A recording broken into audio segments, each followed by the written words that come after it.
sometimes we come down to core questions. Sometimes there's a lot of bluffs and blunts that take place in an electoral cycles. A lot of one-upmanship and a lot of gamesmanship.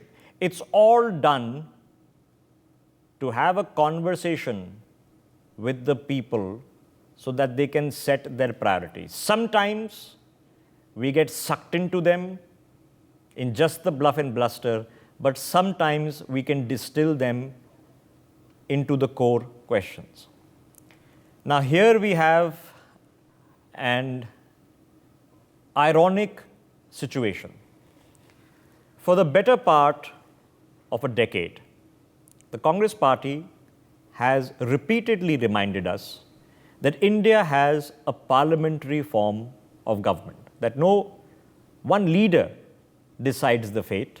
It is indeed 543 candidates who have to win an election and they choose a leader. That's what a parliamentary form of government is. As opposed to an American system where it's one person who's handed over the executive, and that person, one single individual with a deputy who becomes vice president, is elected directly by the people. Since the times of the first televised debates, and the first one of course being Nixon versus Kennedy, the presidential form of government in the US has seen that every 4 years, candidates debate each other. It's never happened in this country, but now 3 citizens, including a person who has led the Hindu newspaper for a long period of time, N. Ram, have sent out an invitation and a suggestion for a debate between the Congress leadership and the BJP leadership. Rahul Gandhi says he's up for it. He's up for that debate. So this boils us down to the 5 core questions on your screens. Let's play them out one by one before we have this rather interesting conversation. If indeed there was a debate, who would win? Who would handle a debate better, a Rahul Gandhi or a Narendra Modi? Is the Congress then suggesting that 2024 indeed is a presidential battle? It's between Narendra Modi and Rahul Gandhi, because those are the people, it's being suggested, have the debate. If the BJP calls it on the assumption it's a bluff, will Rahul Gandhi come for that debate, or will he send party president Mallikarjun Kharge? Similarly, is the BJP justified in asking the question by prompting himself as a candidate to debate PM Modi? Is he declaring himself with the support of the India Alliance that he indeed is the PM face? Do Mamata Banerjee, Arvind Kejriwal, all of them agree? One person, M.K. Stalin, has mentioned this in the past, that yes, indeed, Rahul Gandhi should be the PM face. No one else has. And finally, ladies and gentlemen, on the concept of it, should we have presidential style debates in a parliamentary system? Let's open up this conversation because it's an interesting one. Joining us now on the broadcast to pick this apart, Professor Madhav Nalapat, the editorial director of the Sunday Guardian. Chandni Preeti Shah is with us.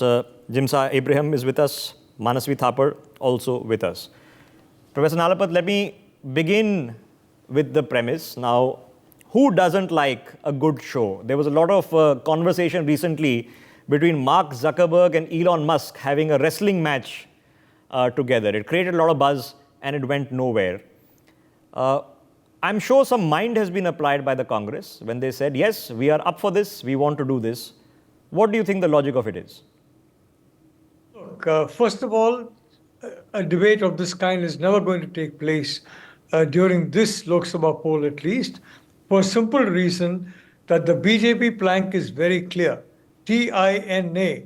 There is no alternative to Narendra Modi as the Prime Minister.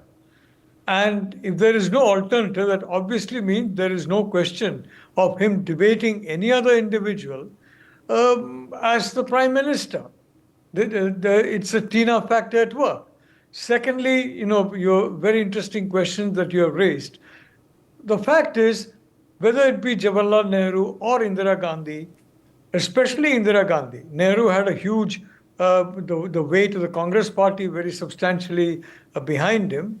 Indira Gandhi, when she split the Congress party for the first time and again the second time, that party was very different from what it was during the time when Nehru was the Prime Minister, they definitely powered the campaign.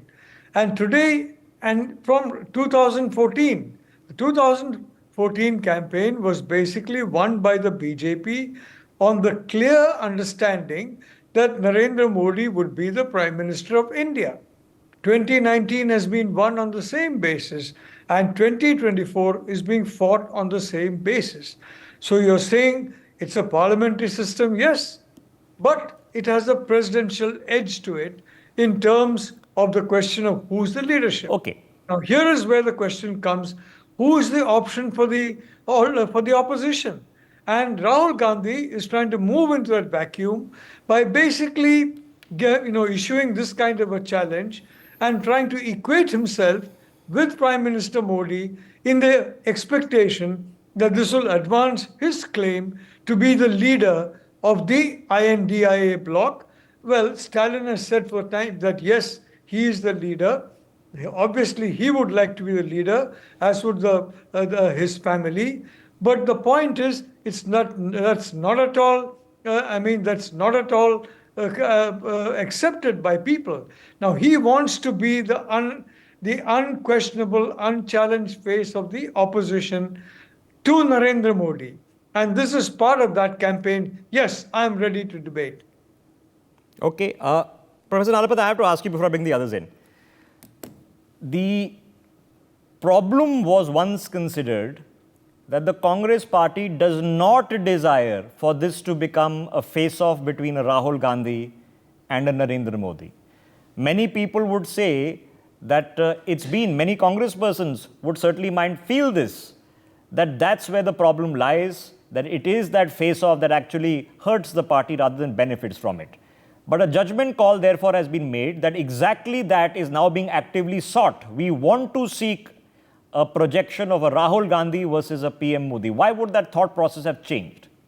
Well, I'd like to say that in 2019, definitely the fact that Rahul Gandhi at that point in time was unquestionably numero uno in the list of probable candidates for prime ministership hurt the UPA very, very badly. Today, Rahul Gandhi is hoping that, whether it is inflation or whether it is the fact that there is some kind of unemployment among youth, various factors, he is going back 20 years and basically hoping for a miracle to happen on the way it happened in 2004. So that is where he feels he feels that now it's his time to basically step forward. 2019, that was a mistake, but today he feels it's his time. Of course, that is certainly most likely not the case. The Congress is going to have a very high bar to cross, even if it were to try and assume leadership of the INDIA bloc.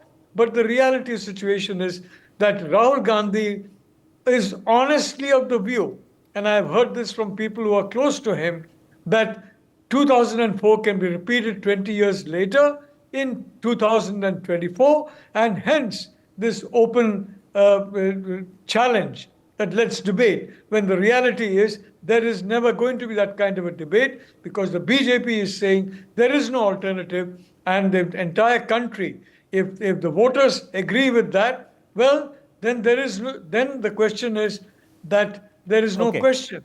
But Rahul Gandhi again will be a liability to the opposition. Okay, all right. Let's go through the obvious questions. Manasvi, is this serious, or is this just a bit of gamesmanship going on?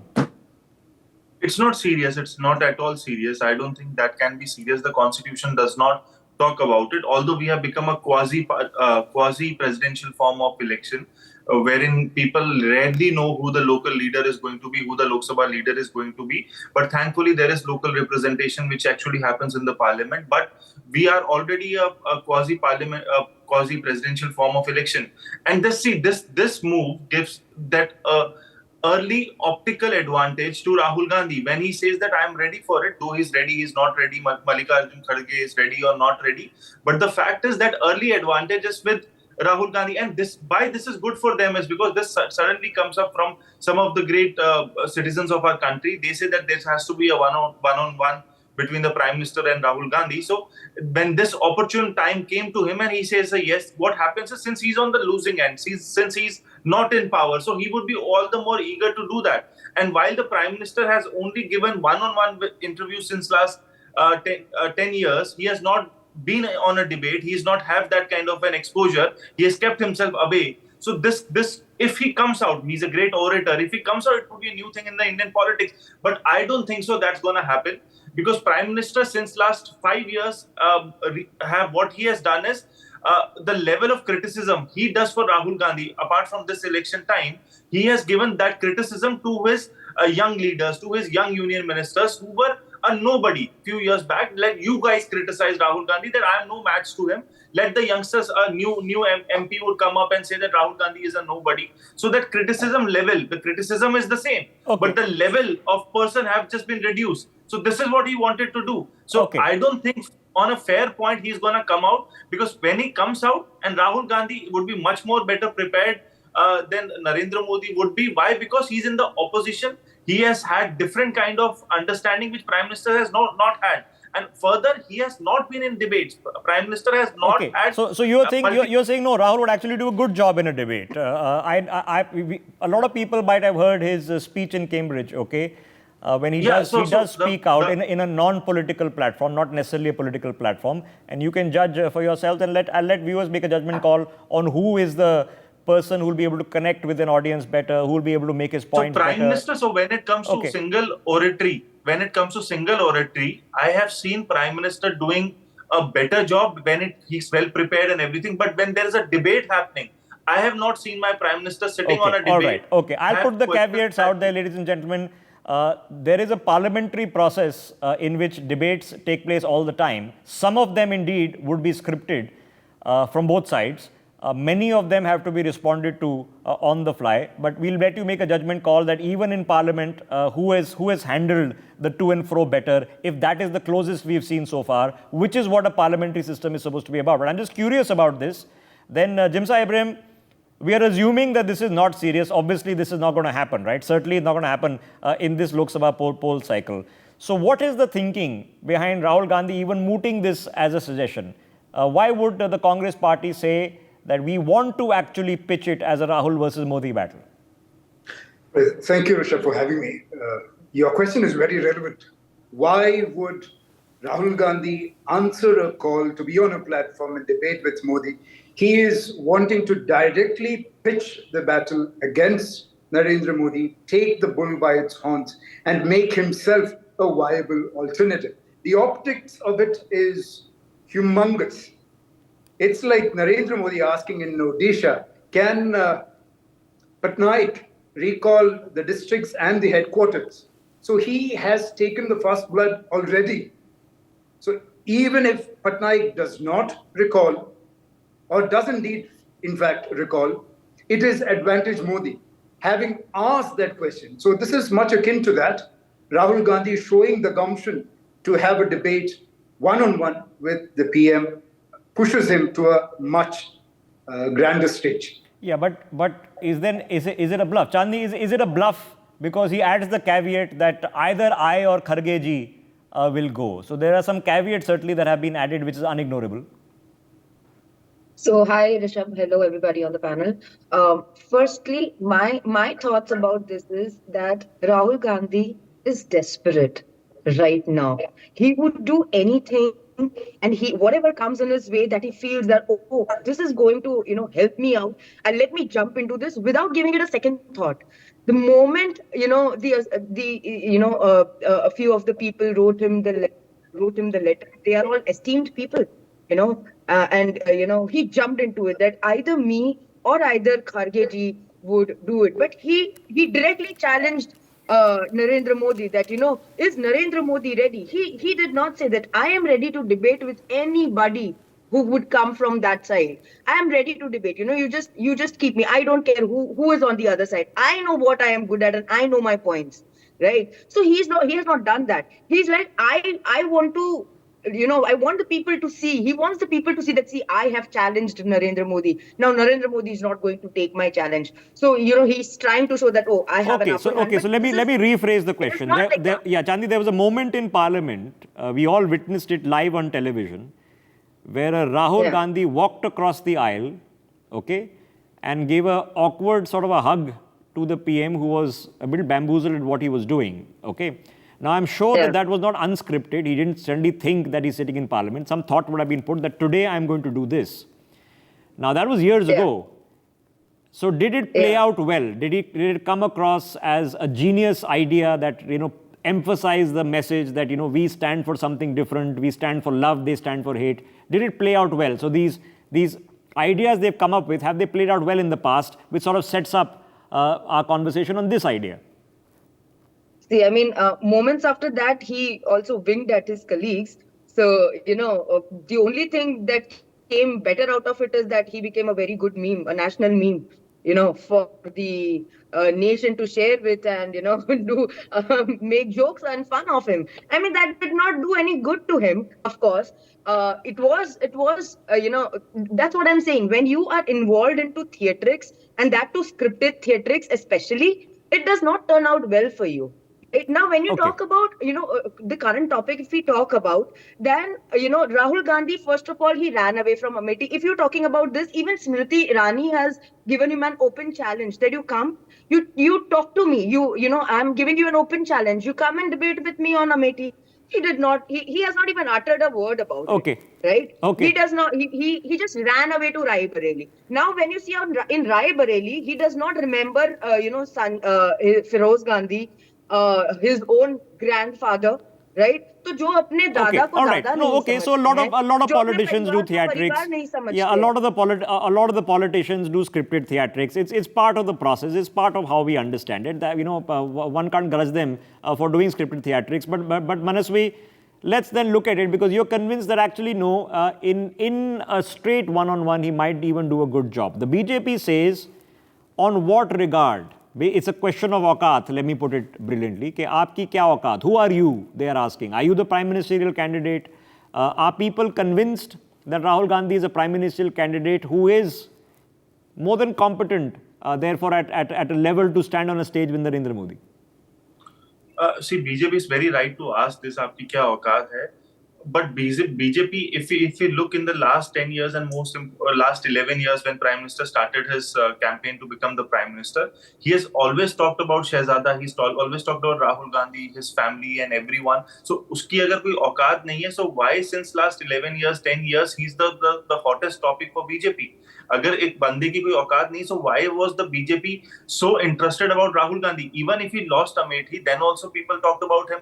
The entire election, for me, it was central towards Prime Minister, but also it looks like it's central towards Rahul Gandhi. So BJP is very much interested. The largest memes BJP has ever created is on Rahul Gandhi. Agar us bande ki koi auqat nahi hai, so why do you give so much of importance on Rahul Gandhi? All the spokesperson of BJP talks about Rahul Gandhi. All the spokesperson of BJP narrates Rahul Gandhi's goof-ups. Prime Minister talks about his trips. Prime Minister talks about he's the Shehzada. Prime Minister talks about his family. So a person who is a nobody should be a nobody. Why do you want to discuss about him? All right. So you're saying, listen, if he's nobody, fair enough, don't talk about him, ignore him completely. But you also mentioned that the BJP downgrades it. But we certainly hear the Prime Minister talking about him and referring to Shehzada. That's happened for sure. So let me get Professor Nalapat in. Professor Nalapat, seems to be a feeling in the Congress that, this concept of a part-time politician, not really fully into it, fully committed, has been a problem. So we've had to now try to address it. The party has to have a leader who should be with the gravitas of a prime minister, whether he does rallies or the way he behaves, the way he talks, and the way he approaches the country. Is that a course correction that is happening maybe too little too late? Well, I don't think it's happening. I don't think it's going to work. But may I point out on a serious note, Rishabh, that whether it is UPA 3 or Modi 3.0 is going to make a huge difference to the future of the country. The two contrasting visions are there for everybody to see in what Narendra Modi is saying and what Rahul Gandhi has been saying. And I think that is the point. There is a clear effort on the part of Rahul Gandhi and his party to basically go back to a UPA 3 model, 1, 2, and then 3. And on the part of Modi to go into, after 1 and 2, to go into a Modi 3.0 model. The two are very different. They will create entirely different Indias. They have entirely different priorities and pathways. I'm not very sure that UPA 3 has much of a pathway for a simple reason. The Congress party will be contesting roughly around 300 seats, and they won't. And therefore, the portfolios that are looked after by regional allies and even by Congress party members, they're going to function as semi-autonomous or fully autonomous prime ministers who are designated as ministers. It's going to be a very different kind of administration from the kind of PMO-centric administration that we have seen during the Modi period, because of the majority that is there and the fact that Modi is the engine that is powering the BJP to power. So I want to say one thing. There's an effort to bury the fundamental reality of these contrasting visions. Okay. The fundamental reality of the contrasting futures in a lot of talk about personalities. But let's understand one thing, Rishabh. This is about policy pathways. And the question is, does the nation want UPA 3 or Modi 3.0? Okay. And this is something that cannot be obscured. Okay, so let me get Jimsa in. Jimsa, the first question, of course, is the personalities. But then, as Professor Nalapat is suggested, even if a proxy debate is on, that one person makes a speech, then the counter is done by the other person, and the counter is done by the third person and fourth person, which is what goes on and has been going on for years. They do respond to each other indirectly. It happens all the time, okay? Then what is the substance of the debate in this country? Do we have an understanding now of Rahul Gandhi's plan and vision for the country, which is completely not clouded by Manishankar Iyer and Sam Pitroda and all the others? Absolutely. A very good question there as well. Let me start by reminding you a couple of narratives that were peddled by the BJP when we started the campaign. One, we started with Ab Ki Baar 400 Par. And then we had Aayega to Modi. We are talking very little about these narratives. And I want us to reflect on this for a while, because as far as I remember, a couple of years ago, from the rampart of the Red Fort, it was Modi who declared the two biggest evils that our country faces in this century is one, Bhrashtachar or corruption, and two, nepotism. So I want to ask, how have we succeeded in keeping the two evils that our Honorable Prime Minister had delivered during an independence speech, that is, for the last 10 years?